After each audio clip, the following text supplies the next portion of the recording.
하려고 하는데요. 예. 저 최근 소비자는 제품과 서비스만으로 브랜드를 선택하지 않는 경향이 두드러진다고 합니다.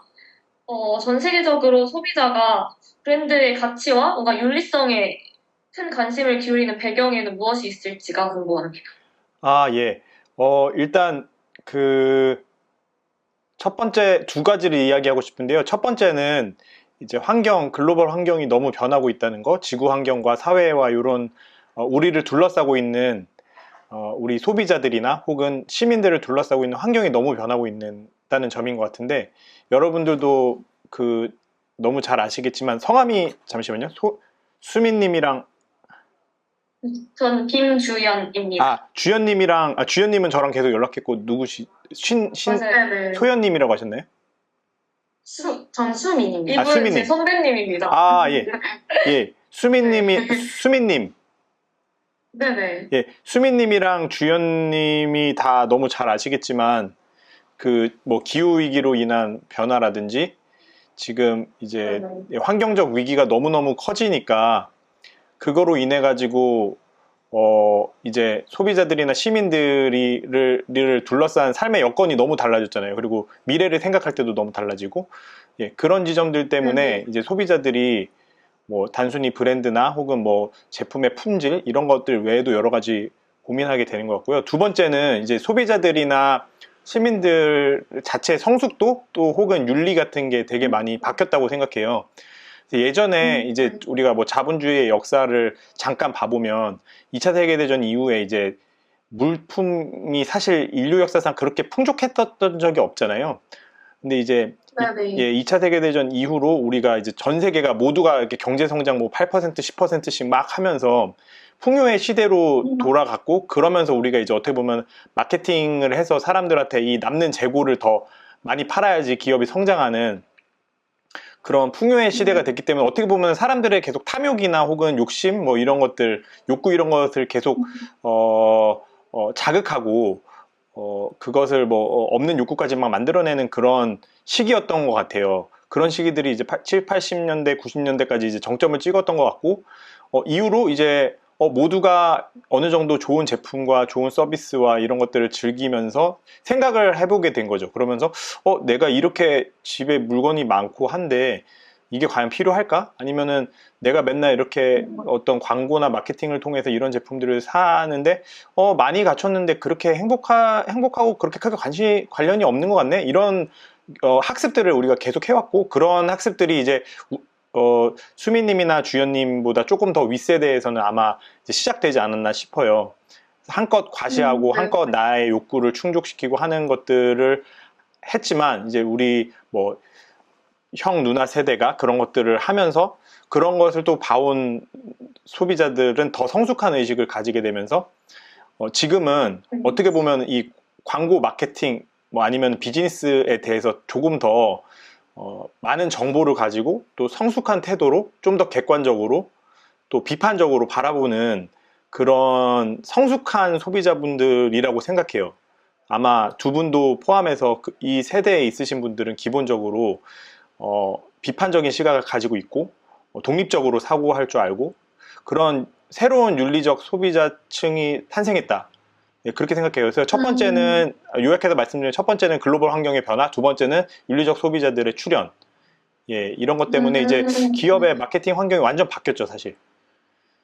네, 네네. 그럼 혹시 기업은 이익 추가 주 목적이잖아요. 근데 이러한 기업이 사회적 가치인 환경에 관심을 기울이게 된 배경도 비슷한지 궁금합니다. 예, 맞아요. 비슷해요.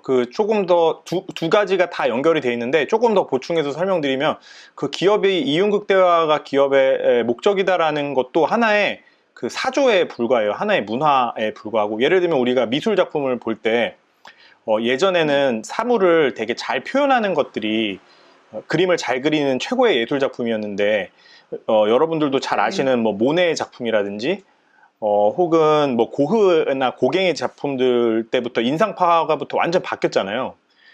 그 예술은 이런 거야. 맨 처음에 그런 게 등장했을 때는 이제 예술이라고 인정받지도 못했겠죠. 근데 그런 것을 우리가 보통 이제 패러다임의 변화라고 얘기를 하잖아요.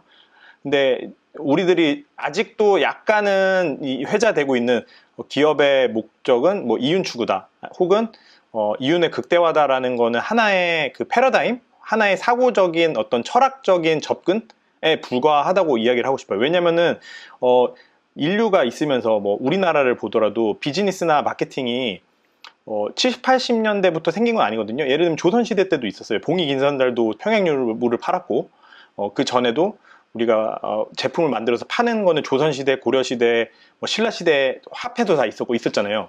그럼 그때 어떤 비즈니스나 그때 기업은 뭐였을 거고, 그때 어떤 기업가를 성공했을 거라고 생각했을까를 생각해 보면 다 다르거든요.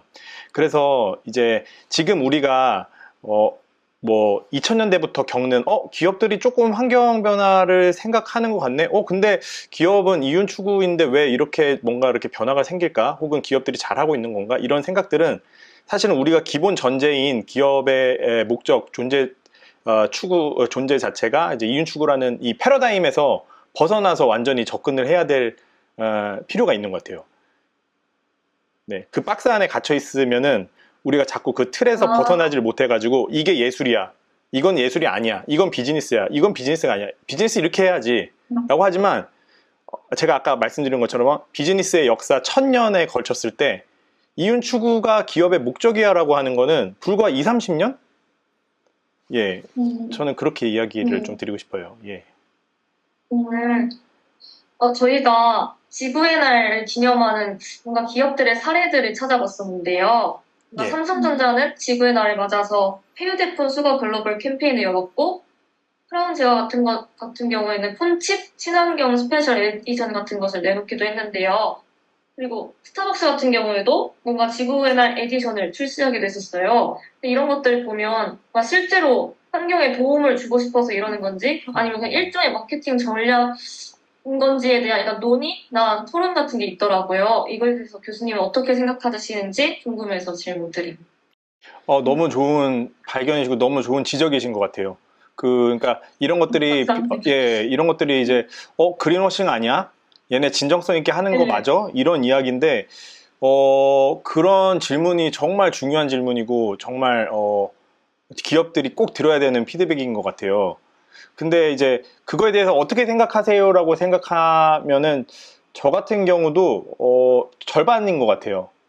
그러니까 정말 그렇게 노력하는 면도 있지만, 아까 그 주연님 말씀하신 것처럼 이거 그냥 뭐 마케팅 자기들 이렇게 뭐뭐 하는 척 하는 거 아니야? 실제로 그렇지도 않으면서 그런 면도 있고, 그 절반인 것 같은데, 그래서 여기서 이제 우리가 생각해 볼 수 있는 점은 그린워싱이다 아니다, 이거 그린워싱 아니야, 이거 그린워싱이야 라는 지점을 판단하는 데에서 조금 더 한 단계 위 차원에서 우리가 생각을 해보면, 예를 들면 콘칩이 이런 거를 했어요. 아까 말씀하신 대로 콘칩이 이런 걸 했을 때 그거 그린워싱이야 아니야, 이거는 되게 이 정말 100% 그린워싱, 100% 진정성, 이 사이 어디쯤인가 있을 거고, 그 판단은 다 다를 거예요.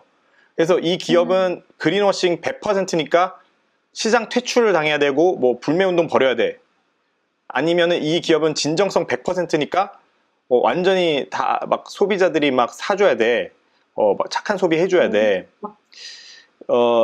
이 양극단에서 우리가 흑백 논리에서 생각하다 보면 혼란스러운 것 같아요. 그러니까 그냥 그 현실을 그대로 보고 얘네는 여기에서 요 사이 어딘가 있는 거고, 혹은 여기에서 조금 더 진정성 쪽으로 갈 수도 있고, 소비자들이 이제 그래서 무슨 얘기를 하고 싶은 거냐면, 소비자들의 요구가 엄청 중요하다, 그리고 소비자들의 사고가 엄청 기업에 영향을 줄 거고, 사실 그 기업도 소비자들이 이렇게까지 뭐 이거 그린워싱 아닌가요? 이거 진정성 있게 하는 건가요? 라는 질문을 던졌을 때 담당자들과 기업이 이제 충격을 받겠죠. 와, 우리 이렇게 하면 안 되는구나. 진짜 더 깊이 고민해야 되는구나. 그래서 이거 그냥 봉지에다가 지구 그림만 그릴 게 아니라, 봉지에다가 뭐 아니면은 광고에다가 붓금꽃만 할 게 아니라 우리 생산 과정에서 오염물질 배출하는 거 진짜 있는 거 아니야? 이거 한번 다시 검토해보자, 이런 질문들을 할 수 있거든요. 그래서 이제 요약해서 말씀드리면 그린워싱이기도 하고 아니기도 하다. 근데 여기서 우리가 조금 더 생각해 볼 점은 그 기업들을 조금 더 진정성 있는 쪽으로 움직이기 위해서 우리가 되게 큰 역할을 할 수 있다.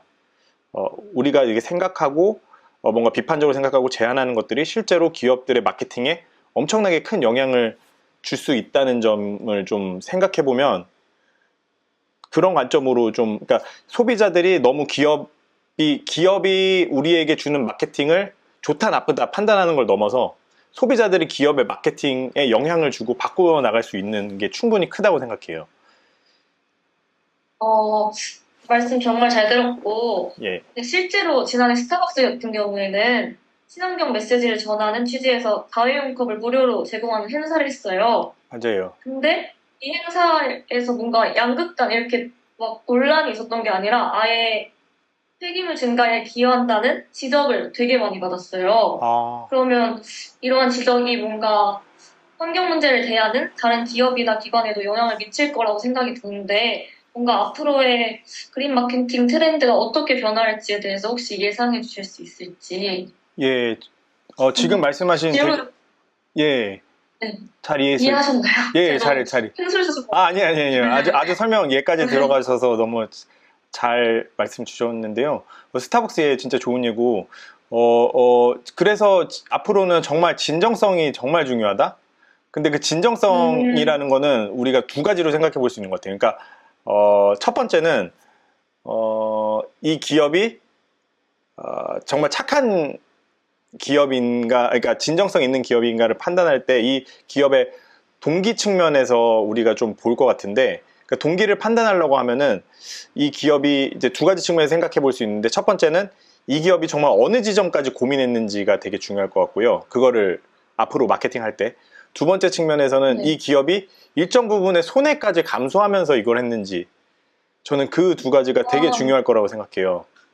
예. 음, 그래서 이제 얼마나 고민을 많이 했는지는 이제 소비자들이 뭐 마케팅의 다양한 측면을 봤을 때, 야, 얘네 그냥 패키징에다가 나무 종이로 그냥 이렇게 한 번 더 싸고 이거 에코 프렌들리라고 하네?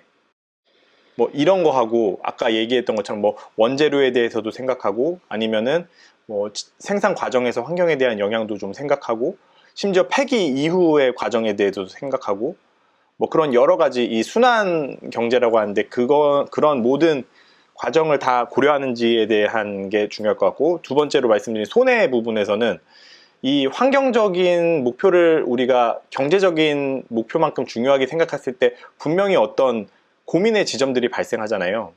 그럼 우리가 음, 보통 어떤 가치가 더 중요하다고 생각했을 땐 다른 가치에 대해서 조금 다시 생각해보고 혹은 양보나 손해를 볼 수도 있는 지점들이 생기잖아요. 그건 인간관계에서도 마찬가지이기 때문에 비즈니스에서도 그런데 그러면 기업에서 이게 분명히 단가가 훨씬 더 낮은데 우리가 과연 이거를 해야 될까? 경영자의 결정 과정이 생기거든요. 그 지점에서 어떤 결정했는지가 정말 중요할 것 같아요. 예를 들어 보면은 파타고니아가 이제 예전에 광고를 한 것 중에 정말 유명했던 캠페인이 Don't buy this jacket이라고 우리 자켓을 더 이상 사지 마세요라는 광고를 했었거든요. 근데 그 광고를 했었던 이유는 블랙 프라이데이 때 미국 사람들이 워낙 할인을 많이 하니까 옷을 엄청 사잖아요. 예, 네. 우리나라에서 그러니까 떨이 파는 거나 혹은 막 무슨 엄청 세일할 때처럼. 근데 그게 네. 이제 파타고니아도 그렇게 팔았는데 생각해 보니까 그런 마케팅에 우리가 해서 옷을 많이 팔은 게 환경에는 정작 더 도움이 안 될 것 같다라는 고민을 진지하게 한 거예요. 그래서 소비자들한테 우리가 이 블랙 프라이데이 세일 기간에 너무 과소비하지 말아달라. 이 기간에 좀 사지 음, 말아달라라는 광고까지 한 거예요. 근데 그 광고를 통해서 사실은 그 기업의 가치가 훨씬 더 올라갔어요. 매출도 사실 더 올라갔어요. 근데 이제 그 기업이 여기서 하나 더 대단한 게 나오는데 그 기업이 우리가 이렇게 옷을 많이 파는 게 파타고니아 옷을 더 많이 파는 게 과연 진짜 환경을 위한 거냐 해서 그러면 옷을 그만 팔고 옷을 고쳐주는 걸로 하자. 더 이상 돈을 벌지 말고 옷을 고쳐주는 거 혹은 고객 간의 중고 거래를 좀 활성화 시켜보자. 그래야지 환경이 좀 덜 오염될 것 같다라고 했는데 놀랍게도 그런 생각을 하고 나니까 오히려 기존에 옷을 팔던 것보다 그 중고 플랫폼을 통해서 혹은 고쳐주는 수선 모델을 통해서 그 기업의 얻는 이윤이 더 커졌어요.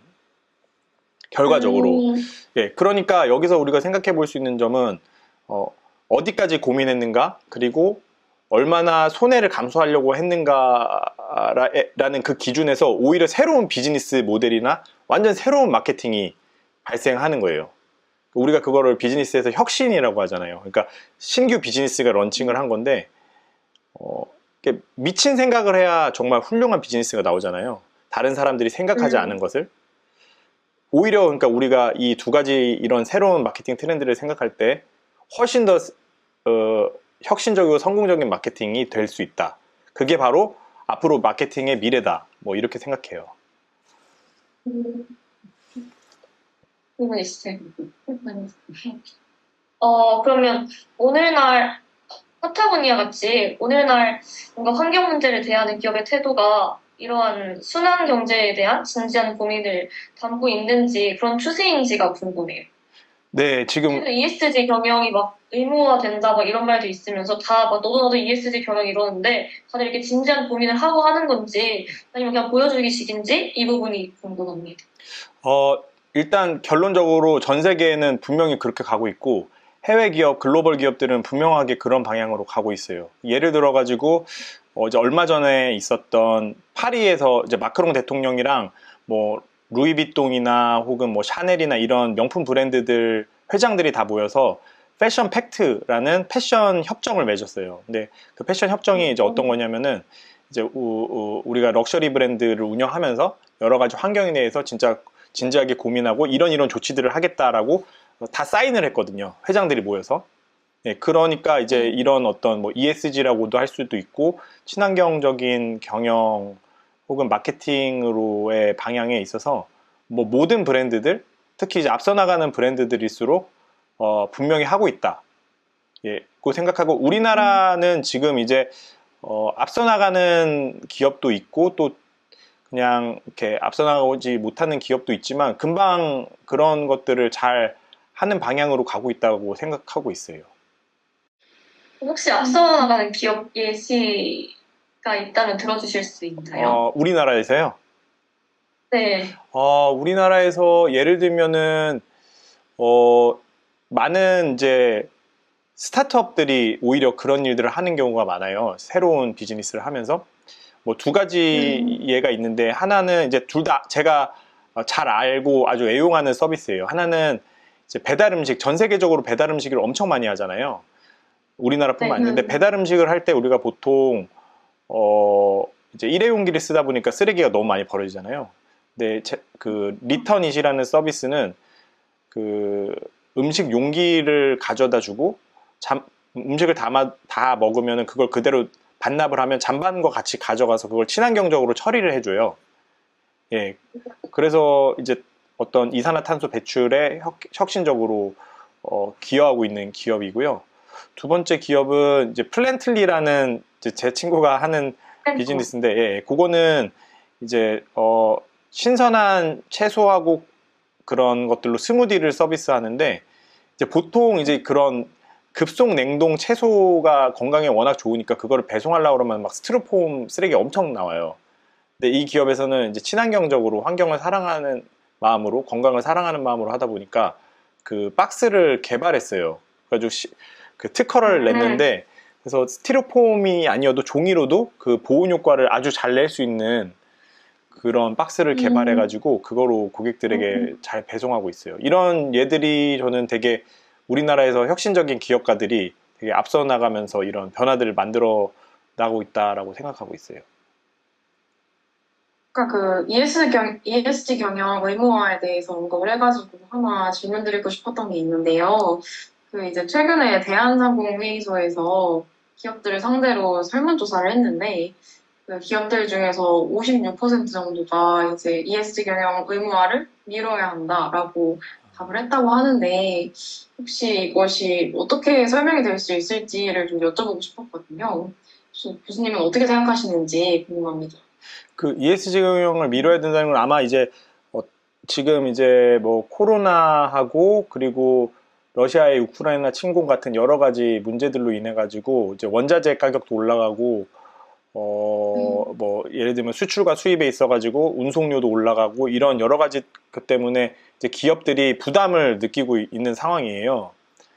그러니까 보통은 내가 원재료가 100만 원을 들여서 생산하던 가격이 제품이 뭐 200만 원이 들게 됐으니까 이제 기업에서는 뭔가 어떤 정부의 규제로 인해 가지고 이거 친환경적으로 만들어야 되니까 뭔가 비용이 더 부과가 되면 예전에는 100만 원 플러스 친환경을 고려한 120만 원으로 됐는데 지금은 대외 환경의 변화 때문에 220만 원이 돼버리니까 너무 힘들어진 거죠. 그러니까 이제 그런 것들을 조금 더 밀어달라 그런 정도의 이야기로 이해를 하고 있고요.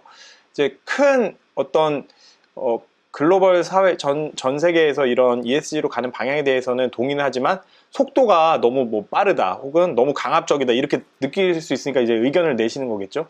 그 타당한 면도 분명히 있을 거예요. 예.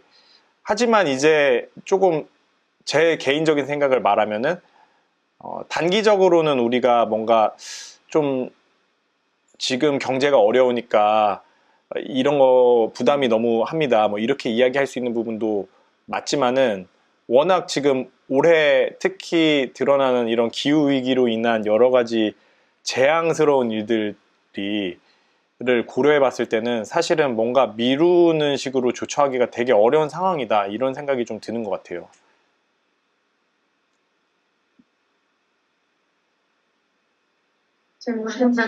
질문 또 드려도 되겠죠? 예, 예.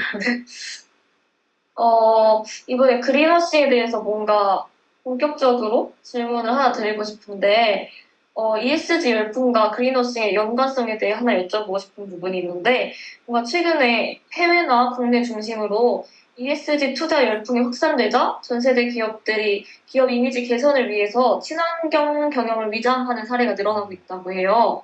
그래서 뭔가 ESG 의무화나 이렇게 ESG가 트렌드로 부상하면서 오히려 그린워싱이 강화되는, 심화되는 점이 있지는 않을지 그런 우려가 있어서 이 부분에 대한 교수님의 생각이 궁금합니다. 제 생각에도 그런 것 같아요. 그 말씀하신 대로 ESG라는 게 막 정부 기준도 되고 막 투자자들이 ESG를 반영하겠다 뭐 이런 열풍이 불어버리니까 기업들이 어떻게 해서든 거짓말해서라도 우리도 ESG를 하는 것처럼 친환경 하는 것처럼 하는 면이 분명히 있다고 생각하고 그러면은 그거에 대해서 우리가 어떻게 생각하고 어떻게 대처해야 될까를 생각해 보면 결국에는 뭐라고 해야 될까요? 예를 들면은 이렇게 생각해 볼 수 있는 것 같아요. 우리가 뭐 어떤 뭐 K-팝이 전 세계를 유행한다고 했을 때, 그 K-팝이 유행한다고 했을 때, 진짜 이제 좋은 가수가 되게 어떤 진짜 좋은 가수가 좋은 노래 작곡가와 함께 정말 자랑스럽게 어떤 우리 한국인의 좋은 문화 상품을 가지고서 전 세계에서 인기를 끌 수도 있는데 또 그 와중에 혹은 갑자기 이게 표절 음악을 우리가 했었고 뭐 예를 들면은 좀 뭐 그 셀럽이 도덕적인 문제도 있었고 뭐 그런 여러 가지 상황들이 동시에 일어날 수 있잖아요. 그러니까 이제 그런 어떤 유행이 되거나 어떤 문화 현상이 일어날 때 그게 이제 긍정적인 면도 있고 부정적인 면도 있듯이 ESG도 이제 동일하게 그런 것들이 나타나는 거라고 생각하고 그러면 우리가 이거에 대해서 어떻게 대응해야 될까를 생각해 보면 결국에는 정부에서 할 수 있는 역할 또 소비자들이 할 수 있는 역할은 그 기업을 감시하는 일이죠. 기업의 활동을 감시하고 얘네들이 잘하는지 제대로 우리가 반응하고 우리를 속이지 못하게 우리가 반응하고 그리고 정부나 혹은 기관들에서는 이걸 연구하고 얘네들이 잘하는지 측정하고 독립적으로 감시해서 평가하고 소비자들에게 알려주고 그래서 이게 거짓말인지 이게 진짜인지 어떤 기준도 정하고 실제로 이제 그런 일을 하는 검증기관, 감시기관, 평가기관 혹은 소비자들의 의견을 전달하는 기관들이 많이 있고 그 역할을 이제 하고 있어요. 그래서 우리는 이제 K-팝의 사례로 다시 돌아가 보면은 이 유행을 되게 잘 활용하면서 그렇다고 우리가 막 불을 끄듯이 이것을 막 통제할 필요는 없고 이걸 우리가 잘 활용하되 동시에 또 그것을 잘 길들일 수 있는 노력도 동시에 하는 게 어떤가 그렇게 생각해요. 그래서 저는 개인적으로 그린워싱 뭐 이런 것들이 사실 되게 소비자들이 생각할 땐 속은 것 같고 막 너무 기분 나쁘잖아요. 근데 반면에 우리가 또 소비자들이 잘 활용할 수도 있는 면이 있거든요. 또 실제로 그 기업을 뭐 맨 처음엔 거짓말로 시작할 수도 있겠지만은 기업의 실제 변화를 만들어내는 계기로 삼을 수도 있고. 예. 너네 되게 착한 기업이라고 했는데 왜 이래? 그러면 극적극적하면서 맞아, 우리 착한 기업 하기로 했지, 이러면서 실제 좀 바뀔 수도 있고. 네, 그런 걸 알려면 소비자가 어느 정도 그린워싱이나 환경 문제에 대한 경각심을 가지고 있어야 한다고 생각하는데, 그럼 소비자가 이런 경각심을 갖기 위해서 우리 사회는 어떠한 노력을 할 수 있을지 여쭙고 싶습니다. 네, 되게 정말 중요한 지점이라고 생각하는데, 지금 이제 주연 기자님이 물어보신 점을 연구를 했었거든요. 그래서 그게 이제 지난번에 제가 환경연구원하고 이제 환경부에서 같이 연구를 한 건데, 소비자 환경윤리 의식에 기초한 이제 녹색 제품 구매 촉진 방안 연구였어요. 근데 여기서 저희들이 찾아낸 것은, 정말 중요한 건 소비자들의 환경윤리가 정말 중요하다. 그러니까 소비자들이 이 환경에 대해서 어떤 윤리적인 태도, 어떤 철학적인 태도를 가지고 있느냐에 따라서 이 소비자들이 이 그린워싱에 대한 태도도 달라지고요. 혹은 기업이 어떤 제품을 사거나 기업을 좋아할 때 얘네들이 얼마나 진정성 있게 하는지에 대한 태도도 달라져요. 그래서 결국에는 소비자들의 이 정말 큰 힘을 가지고 있는데, 그 소비자들 중에서도 정말 큰 영향을 미치는 건 소비자들의 윤리의식이에요. 근데 이 윤리의식에 있어서 이제 저희들이 연구했던 게 세 가지예요. 첫 번째는 이제 이기적인 환경윤리. 그래서 환경을 보호해야 돼. 근데 그 이유는 나 때문이야. 뭐 내가 잘 살아야 되면은 이 지구도 좋아야지. 그리고 내가 이렇게 훌륭한 친환경 소비자야. 이런 것들을 이제 이기적 환경윤리라고 해요. 그 두 번째는 이제 이타적 환경윤리인데, 이거는 뭐냐면은 우리 다 같이 살아야지. 우리 가족, 우리 마을, 우리 동기들, 내 친구들 다 같이, 그리고 뭐 우리 미래 세대들까지 다 같이 잘 살아야 되니까 우리 지구를 보호하자. 세 번째는 사회 생태적인 윤리인데, 생태적 윤리라고 보면 될 것 같아요. 이콜로지컬 밸류인데, 그건 뭐냐면 동물도 생각하고 식물도 생각하고 물속에 있는 생명체들도 생각하고 뭐 곤충도 생각하고 지금 죽어가고 있는 벌들도 생각하고, 이 생명들 전체에 대해서 우리 지구 전체를 하나의 생명체로 보는 거예요. 그래서 생태적인 관점을 가지는 거예요. 여기 풀에서 있는 이 잡초 하나도 정말 소중하구나. 이 민들레 호씨도 정말 소중하구나. 이 곤충도 정말 소중하구나. 이 벌이 없으면 우리가 못 살아가네. 이런 의식을 우리가 생태적 윤리라고 하거든요. 근데 연구를 해보니까 1000명을 대상으로 설문조사하고 우리가 과학적으로 분석을 해보니까, 결국에 가장 사람들에게 긍정적인 영향을 나타내는 것은 생태적 윤리 의식이었어요. 그리고 이기적인 거하고 생태적인 게 가장 좋았고, 그 다음이 이타적인 것이 좋았고요. 이기적인 환경윤리의 경우에는 효과가 아주 미미했어요. 그래서 우리가 환경 제품이나 환경에 대해서 태도를 가질 때, 야, 이거 너를 위한 거야, 이거 나를 위한 거야, 물론 이런 설명도 되게 맨 처음에는 좋은 논리이지만은 결국에는 우리가 생태적인 관점으로 나아가야 되는 것 같아요. 그래서 앞으로 미래에 대해서 여쭤보셨으니까 우리가 뭘 할 수 있냐?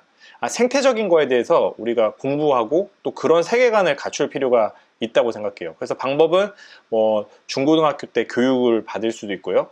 아니면 대학교 이후에도 우리가 이제 뭐 스스로 이제 학습을 해나가고 건전한 세계관을 갖춰 나갈 때 항상 생태적인 관점을 좀 가진다면은 훨씬 더 긍정적인 변화들이 빠르게 효과적으로 나타날 것 같아요.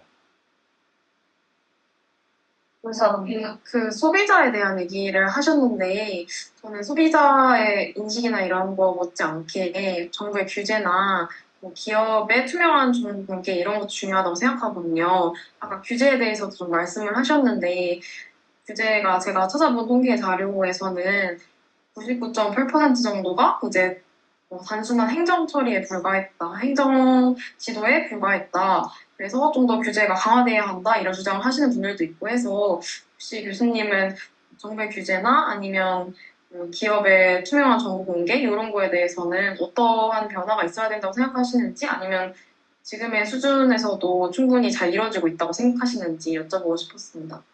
네, 아직 많이 부족해요. 그래서 그 말씀하신 되게 수민님이 정말 중요한 부분 말씀 주셨는데 이제 정부 규제가 더 강화돼야 되고 그리고 그런 규제들이 어떤 과학적 근거를 해가지고 정말 합리적으로 이뤄야 되니까 그거에 대해서도 많은 연구를 하고 있어요.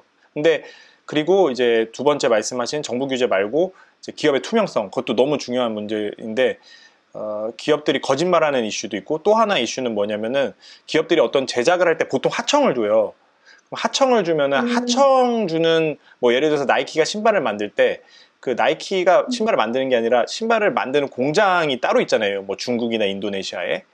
그러면은 나이키는 미국의 본사에서는 우린 친환경 경영을 해 하지만 하청을 받은 인도네시아 공장에서는 그리고 또 그 하청의 재하청을 받은 뭐 네팔에 있는 노동 현장에서는 환경이 지켜지지 않을 수도 있어요. 그래서 투명성 이슈라는 게 그런 것까지도 포함을 하는 경우들도 있거든요.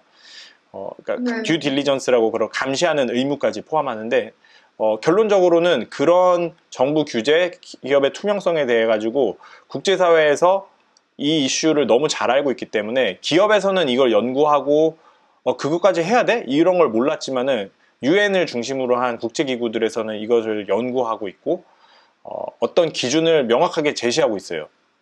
그래서 예를 들어 보면은 유엔 글로벌 컴팩트라는 기관이 있어요. 유엔 글로벌 컴팩트라는 기관에서는 전 세계 기업들에게 가이드라인을 배포해요. 그래서 이거에 맞춰서 너희가 너희 기준을 세워. 그래야지 너희가 투명하게 하는 거야.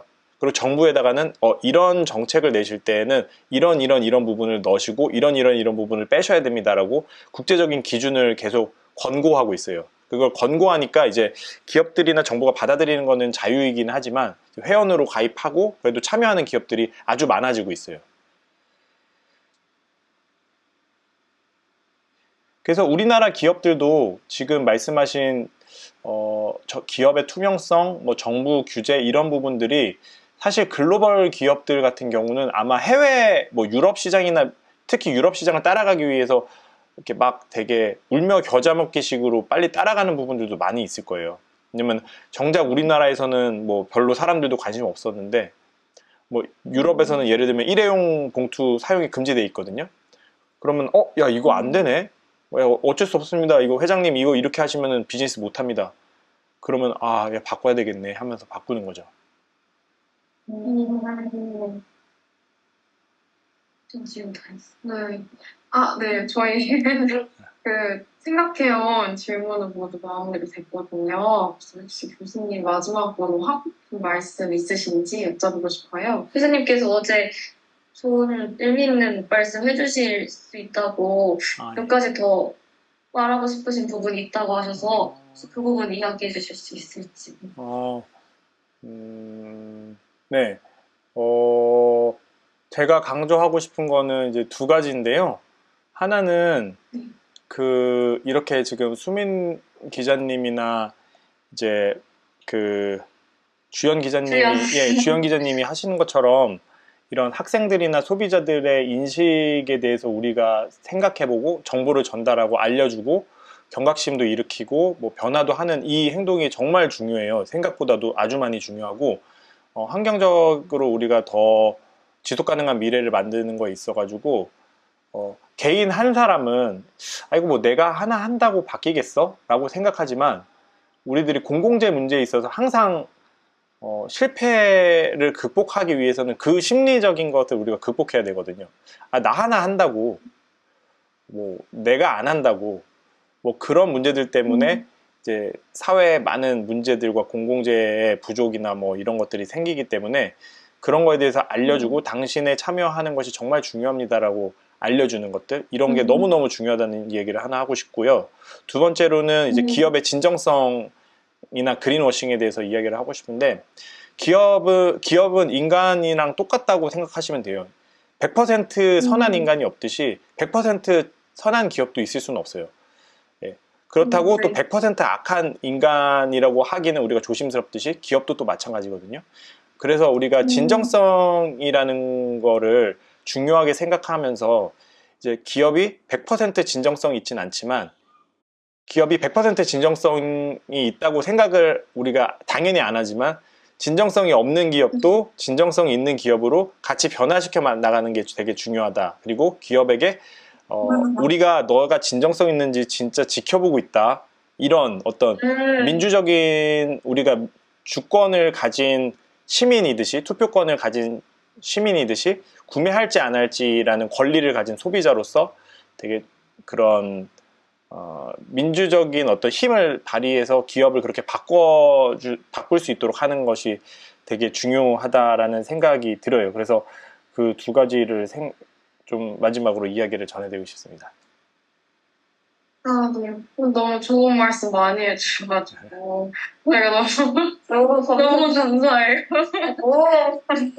아이고, 예. 특히 마지막 말씀이 너무 좋았고 맞아요. 기사에 거의 발문으로 이렇게 딱 넣을 정도야. 이렇게. 예, 이렇게, 이렇게 제가 기자, 궁금했던 지점들, 네. 이렇게, 궁금했던 지점들을 너무 다 말해주셔가지고. 진짜요? 아유, 너무 다행이네요. 두 분이 이렇게 짧은 시간에 이거를 학습하는 것도 쉽지 않으실 텐데, 어쨌든 이걸 다 공부하시고 이렇게 소화해서 사람들한테 전해주려는 이 노력도 너무 대단하신 것 같고요. 예, 예, 너무 대단하신 것 같아요. 다행입니다. 그렇게 공부를 오래 하신 분들한테 이제 좋은 말씀을 들어서 저희가 전달을 할 수가 있는 거거든요. 그래서 네, 너무 감사합니다. 저도 너무 감사해요. 이렇게 얘기 나누는 기회도 갖게 돼서 저도 너무 반갑고 감사합니다. 실제로 뵙고 싶었는데 아쉽습니다. 그러게요. 그러게요. 좀 실제로 뵀으면 좋았을 텐데 다음번에도 제가 뭐 도움 드릴 수 있는 게 있으면 언제든지 연락 주세요. 뭔가 관련된 게 뭔가 있다. 아니면 뭐 마케팅에 대해서 좀 관련된 게 있다. 아니면 뭐 인플루언서나 셀럽에 대해서 좀 관련된 게 있다. 뭐 아니면 PPT. 진짜요? 예. 저희 해야 되는데 해야 되잖아요. 아니면은 뭐 몰라. 요즘에 좀 핫한 PPT 이슈에 대해서 좀 얘기를 듣고 싶다. 이런 얘기들도 좋고요. 그러니까 저는 이제 마케팅이라고 하는데 마케팅이라고도 볼 수 있지만 제가 이제 연구하는 분야는 사람들의 인식하고 사람들의 태도 같은 거거든요. 그래서 꼭 기업에 대한 게 꼭 아니에요. 그래서 뭐 PPT에 대한 것도 하고 뭐 예를 들면 정치에 대한 것도 하고 뭐 사람들이 요즘 이렇게 생각하는데 이거에 대한 갑론을박이 벌어지고 있는데 이게 도대체 어떤 의미가 있을까요? 뭐 어떻게 변할까요? 이런 거를 연구하는 사람이라고 보시면 돼요. 너무 감사합니다. 제가 다음에도 도움을 얻을 수 있었으면 좋겠어요. 예, 편하게 주시고 뭐 작성하시면서도 도움 필요한 부분 주시고 나중에 꼭 기사 나오면은 저한테 한번 보여주세요. 네. 뭐 종이로 보여주실 필요는 없고 뭐 이렇게 캡처 같은 거라도 한번 해서. 저희가 네. 그 인터넷으로 저희 사이트가 있거든요. 그렇군요. 그래서 링크를 보내드릴 수 예. 있어요. 너무 좋습니다. 링크를 보내드리도록 하겠습니다. 너무 좋습니다. 파일도 보내드릴게요. 예. 파일. 예. 네. 감사합니다. 네, 너무 감사합니다. 이번 내일까지 하도록 하겠습니다. 네, 늦은 시간까지 너무 감사합니다. 저도 너무 감사합니다. 너무 재밌었습니다. 감사합니다. 네. 안녕히 계세요. 네, 안녕히 계세요. 잘 쉬세요. 예, 제가 두 분 나가세요. 먼저 괜찮아요. 네네, 알겠습니다. 예. 네, 수고 많으셨습니다. 감사합니다. 또 연락드릴게요. 예. 네.